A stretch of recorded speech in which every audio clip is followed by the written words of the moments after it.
This video is sponsored by Surfshark.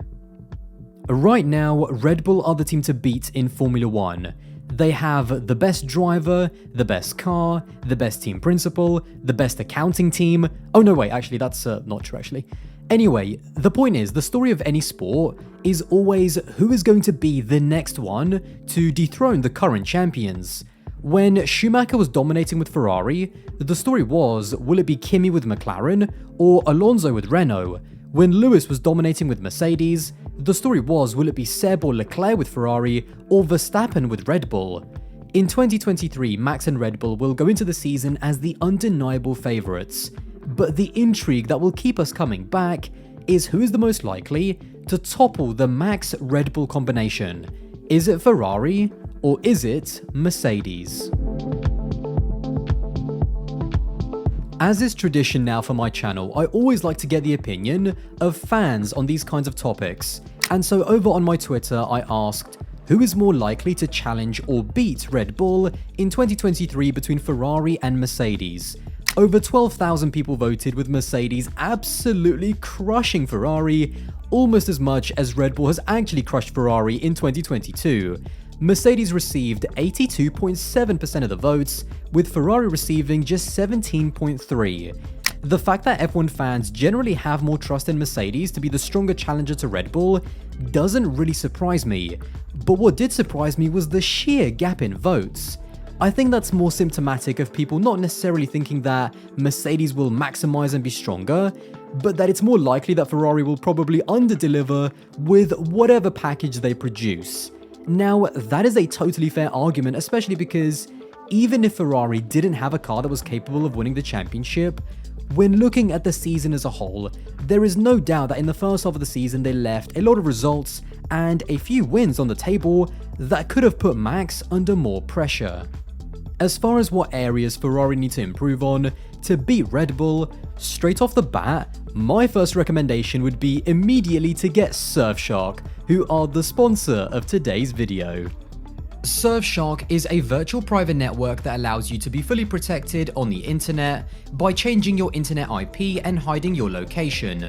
There are countless benefits that Surfshark provide, like protecting your data, blocking ads whilst you're browsing, and also allowing you to access content that might not be available in your country. So for example, during F1 preseason testing, I was out in Bahrain, and whilst I was out there, I wanted to catch up with all of the Premier League games on the Sky Sports channel. But because they don't have the broadcast rights to show the highlights outside of the UK, those videos just weren't there. No problem, however, because with Surfshark, in only a few clicks you can connect to a server in the UK, refresh the page, and now I can watch all of the videos that weren't available. That's just one of many benefits, and during the holiday period, between the 1st of November and the 31st of December, Surfshark are offering a special deal. If you use my promo code ALDAS or click the link at the very top of the description, you can now get 85% off with an extra 3 months for free as well. And of course, there is still a 30-day money-back guarantee if you decide to change your mind. It's a great deal, so once again, a big thank you to Surfshark. Off the back of 2020, the Ferrari power unit department has done a great job in clawing back performance, but reliability has to be a top priority. They've had critical reliability issues that have affected both cars, and even in Mexico, the team actually had to turn their power units down because they were so marginal on cooling in the high altitude.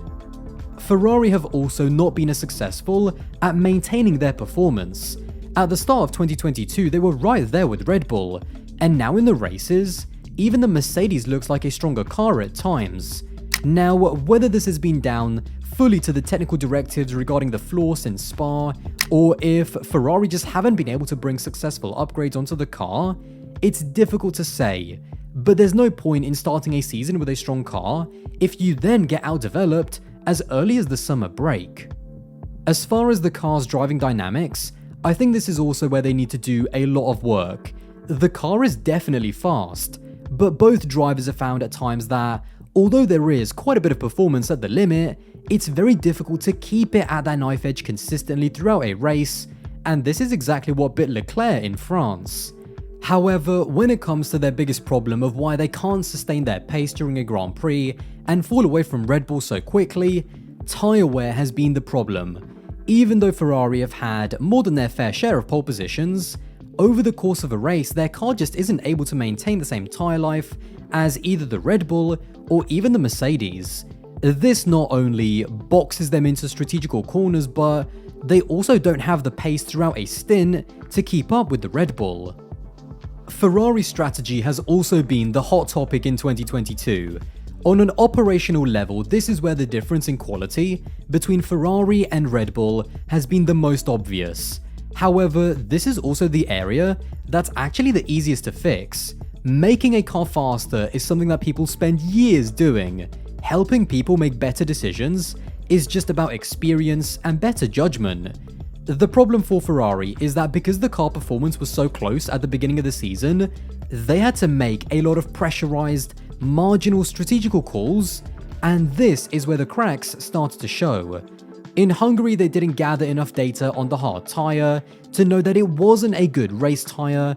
In Zandvoort, their pit crew gave a horrific pit stop to Carlos Sainz, and in races like Silverstone, they shafted Leclerc by keeping him out on old tyres in favour of keeping track position, instead of being brave enough that on new tyres and with a car advantage, Leclerc could get the job done on the track. These are a few examples of the different kinds of operational mistakes. But again, as long as they take 2022 as a learning year and acknowledge where the judgment errors or mistakes were made, there's nothing to actually stop them from getting the same calls right. All jokes aside, Ferrari do have good people. It's just a question of learning, improving, and then implementing in 2023. We also have to look at the driver side as well. Carlos Sainz at the beginning of the season struggled with the fast but unstable F175 and has actually made quite a bit of progress. But if he has any ambitions of actually being a title contender, and not just Leclerc's number 2, he needs to come out the blocks a lot stronger to really set an early marker in the team. As far as Charles Leclerc, it's just a question of further eliminating those small mistakes that have had big consequences, developing himself as a driver even more in how he applies himself in the team's strategical decisions, and also how he helps develop the car to resolve those weak areas that left him vulnerable. When it comes to the improvements that Mercedes need to make, whilst Ferrari need to refine their car, Mercedes needs to actually prove that they can build a winning one. Even though Ferrari have under-delivered with what they have, let's not forget that Ferrari have still produced a car that on pure pace has been clear of the Mercedes. Ferrari have stumbled in the way they've executed the season, but they also managed to do the most difficult thing right in actually building a competitive package. Can Mercedes prove that they've understood what they've got wrong? They've certainly been doing a lot of talking in terms of how much they've learned, but the truth will come out even as early as winter testing. In terms of the car characteristics, it's actually quite funny because the stuff that Ferrari needs to improve on, Mercedes already have, and the stuff that Mercedes needs to improve on, Ferrari already have.